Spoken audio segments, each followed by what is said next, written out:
Halo, salam dan bahagia Ibu dan Bapak Guru hebat.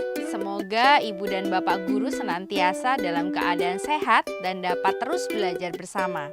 Kali ini kita akan mengulas materi tentang asas trikon, kontinu, konvergen, dan konsentris dalam pendidikan serta contoh penerapannya di dalam kelas agar kita dapat memahami tujuan dan asas pendidikan berdasarkan pemikiran Ki Hajar Dewantara. Mari kita ikuti bersama. Pendidikan adalah suatu proses yang dinamis. Pendidikan terus berubah dan berkembang sesuai dengan kondisi zaman dan juga kondisi murid. Jangan dibayangkan sistem pendidikan sebagai sebuah sistem besar yang hanya dapat dipikirkan dan diurus oleh para pakar dan penentu kebijakan di pusat. Sekolah atau bahkan kelas juga merupakan suatu sistem pendidikan dengan ruang lingkup yang kecil, namun merupakan ujung tombak berjalannya sistem pendidikan.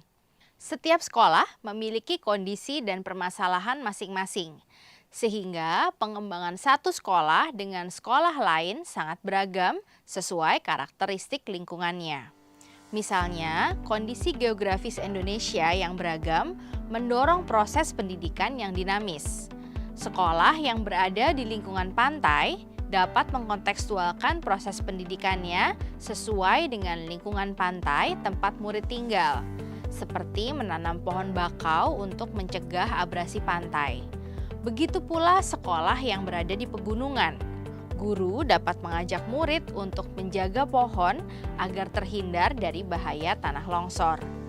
Dengan demikian, guru memfasilitasi proses belajar murid sesuai dengan keadaan lingkungan murid dan potensi yang dimiliki, sehingga murid dapat melihat hubungan antara dirinya dengan lingkungan, masalah, serta potensi yang terhubung pada dirinya dengan proses pendidikan yang berjalan sangat dinamis.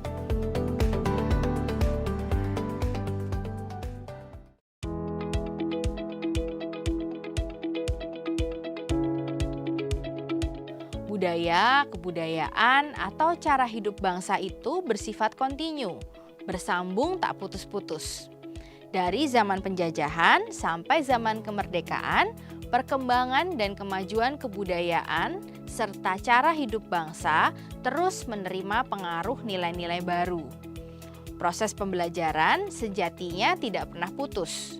Usaha sadar dan menikmati setiap proses belajar karena dilakukan sukarela.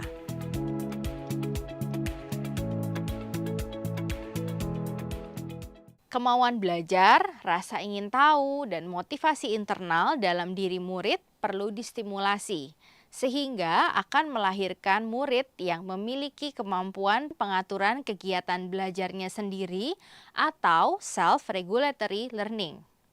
Ibu dan Bapak guru, dalam pembelajaran lingkungan hidup, guru dapat mengajak murid berkegiatan di halaman dan lingkungan sekitar sekolah. Kemudian, guru meminta murid untuk mengamati dan memberikan beberapa pertanyaan pemantik diskusi.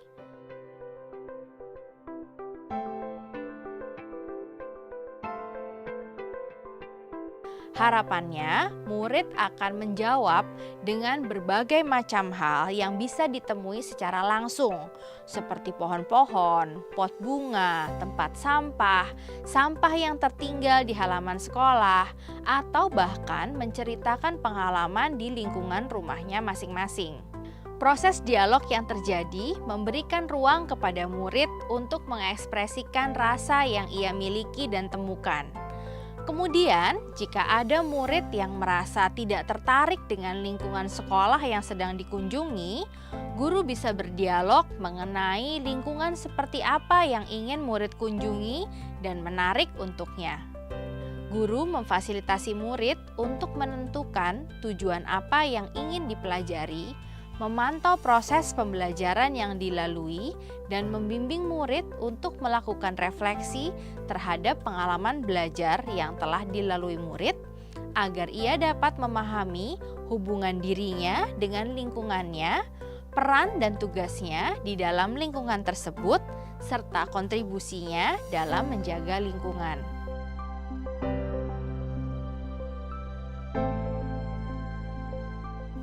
Apabila murid mampu memahami hubungan diri dan lingkungannya, ia dapat pula belajar memahami peran dan kontribusi dirinya terhadap lingkungan, serta menindaklanjuti peran dan kontribusinya tersebut. Hal ini juga dapat mendorong terbentuknya kemampuan pengaturan belajar mandiri atau self-regulatory learning.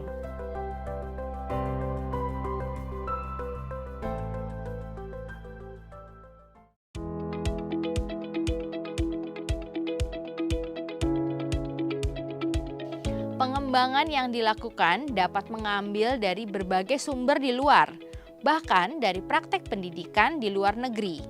Seperti yang dilakukan oleh Ki Hajar Dewantara ketika mempelajari berbagai praktek pendidikan dunia. Misalnya Maria Montessori, Froebel, dan Rabindranath Tagore.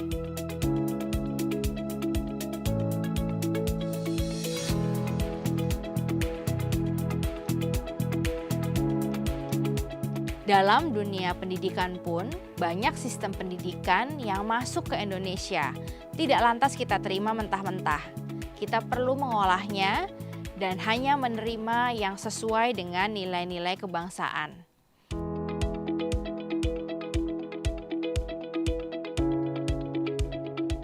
Dalam hal ini, Ki Hajar Dewantara menggambarkan manusia sebagai titik kecil yang kemudian bersama dengan yang lain membentuk lingkaran besar atau keluarga dan menjadi lingkaran yang lebih besar lagi atau organisasi. Pengembangan pendidikan yang dilakukan harus tetap berdasarkan kepribadian kita sendiri.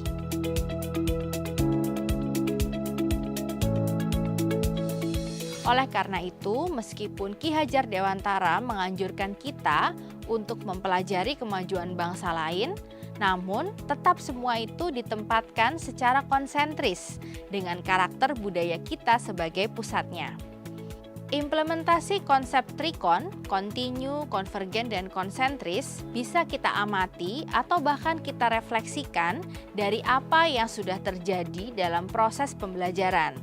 Manajemen kelas yang mengatur berjalannya proses pembelajaran tentunya melalui sebuah perencanaan dan dilakukan secara terus-menerus sehingga pengelolaan perilaku, lingkungan, dan kurikulum berjalan dengan efektif. Konsisten dalam menjalankan manajemen kelas ini salah satu contoh implementasi asas kontinu dalam pendidikan. Murid diberikan kemerdekaan untuk belajar, bertanya, dan mengembangkan potensinya. Kesinambungan manajemen kelas yang konsisten memberikan ruang kepada murid untuk mengeksplorasi gagasan, ide, dan kreativitasnya.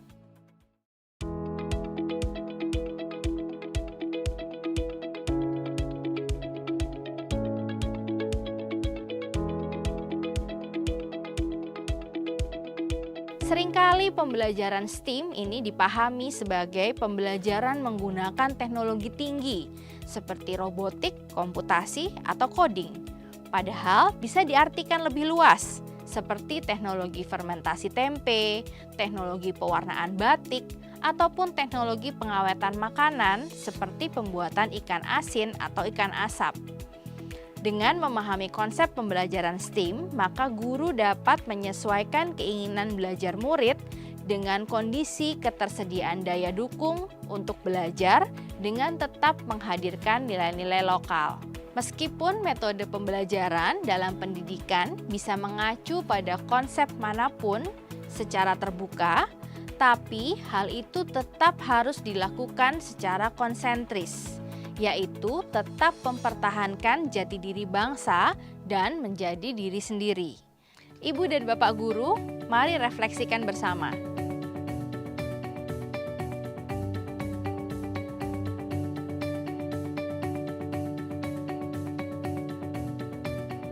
Selamat belajar Ibu dan Bapak guru hebat, salam dan bahagia.